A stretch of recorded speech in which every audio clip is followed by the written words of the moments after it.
देखिए, हम पहले इस बात से बहुत दुखी थे कि रोमी एक्सीडेंट की वजह से इस नेमत से महरूम हो गया है, वो बाप नहीं बन सकता। फिर पता चला कि नहीं, सारिका के पास उसका बच्चा है और वो उसको जन्म देगी।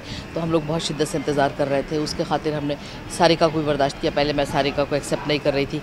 उसके पैर पड़ के, उससे हाथ जोड़ के उसको हम घर में लेकर आए, इतने प्यार से रखा। फिर पता चला कि वो जन्म दे दिया उसने, लेकिन वो देने के लिए नहीं तैयार थी। फिर उन सब हालात का हमने सामना किया और at the end of the day वो बच्चा हमारे घर आ गया। और बहुत ज़्यादा खुश थे हम सब लोग कि रोमी का बच्चा जो है वो अब हमारे पास है। और सबसे बड़ी बात ये कि रोमी का वंश आगे बढ़ गया है।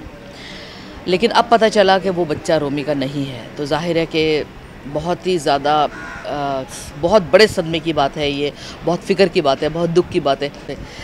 ग्रैंड पेरेंट्स से जान सकते हैं कि जैसे कहा जाता है कि दूध से ज़्यादा मलाई मीठी होती है, या असल से ज़्यादा सूद प्यारा होता है। तो जाहिर है कि बहुत ही ज़्यादा दिलो जान से प्यारा था वो बच्चा।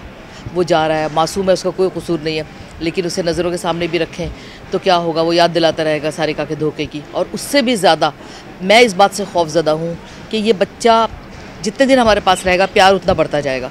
अगर हम उसको रखेंगे अपना समझ के या अनाथ समझ के, जो भी समझ के हम अपने पास रखेंगे, ज़ाहिर है हम उसको बच्चे को उतना ही प्यार देंगे जैसे दादा दादी को देना चाहिए। उसके बाद कहीं पता चला कि उसके माँ बाप ज़िंदा है या कोई और वाली वारिस उसे लेने के लिए आ गया, तब क्या होगा। ये बात सोचकर मैंने दिल पे पत्थर रखा और ये फ़ैसला किया कि जब ये बच्चे ने जाना ही है, कल नहीं तो आज, तो ये क्यों ना आज चला जाए। लेकिन जाहिर है कि ये बहुत ज़्यादा दुख की बात है और बहुत बड़ा फ़ैसला है। आपके इस फैसले से कहीं ना कहीं रमन और रिश्ता वो चाहते हैं कि ये बच्चा रहे आपके पास, और आप और रोमी दोनों के ही इस फैसले वो थोड़े अगेंस्ट हैं, उनसे कैसे अभी? ज़ाहिर है कि रमन और इशिता अलग नज़रिए से सोच रहे हैं, उनके व्यूज़ अलग हैं। वो इस व्यू से देख रहे हैं कि इसमें बच्चे का क्या कसूर है, इसकी माँ ने धोखा किया। तो मैं तो उस बात को भी मानने के लिए तैयार नहीं हूँ कि इसकी माँ ने कहाँ धोखा किया। माँ तो है ही नहीं, ना सारिका इसकी माँ है, ना रोमी इसका बाप है, और हमें तो पता ही नहीं है कि बच्चा किसका है। तो जाहिर है कि फिर हम इसको कैसे रख लें, किसी के पराए बच्चे को। पर ये सबकी सजा जो भी सारिका ने किया है, सबकी सजा आखिरकार मिली तो इस बच्चे को मिली है जो आपके पास इतने प्यार नाम से पड़ा है। बिल्कुल, ये बात जो है वो मैं भी समझती हूँ। मेरे दिल में दर्द है औलाद का, और माँ की ममता को, और बच्चों की मासूमियत को, उनकी बेगुनाही को मैं भी समझती हूँ।